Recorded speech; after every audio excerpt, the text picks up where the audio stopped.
Sa gitna ng mabigat na kontrobersya na kinakaharap ni Kim, kaugnay ng kasong isinampa niya laban sa kanyang nakatatandang kapatid, muling nagparamdam ang aktres sa mga tagahanga at netizen sa pamamagitan ng isang makahulugan at emosyonal na reel na ibinahagi niya sa Instagram.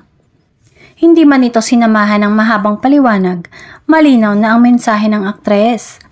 Humihingi siya ng suporta, pagmamahal at pangunawa.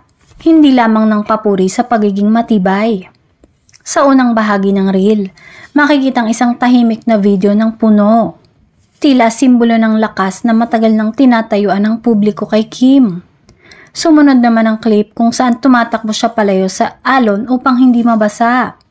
Isang metaporang maaring tumukoy sa pag-iwas niya sa mga unos na dumarating sa kanyang buhay.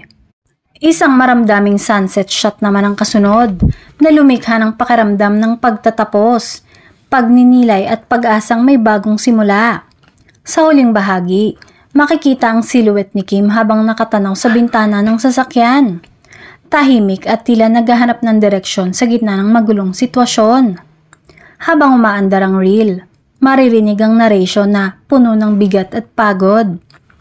I dream of never being cold strong again. I'm exhausted by strength. I want support. I want love. I want understanding. Not patted on back for how well I take a hit. Isang tahasang pag-amin na napapagod din siya na ang katagang strong ay hindi parating nakakapagpagaan ng loob, lalo na kung ang bigat ng pinagdaraanan ay masakit at personal. Wala mang caption ng post maliban sa mga icons na white heart, praying hands at star. Sapat na ang mga simbolong ito upang maiparating ang mensahe. Ramdam ng maraming netizen ang pinagdaraanan ni Kim.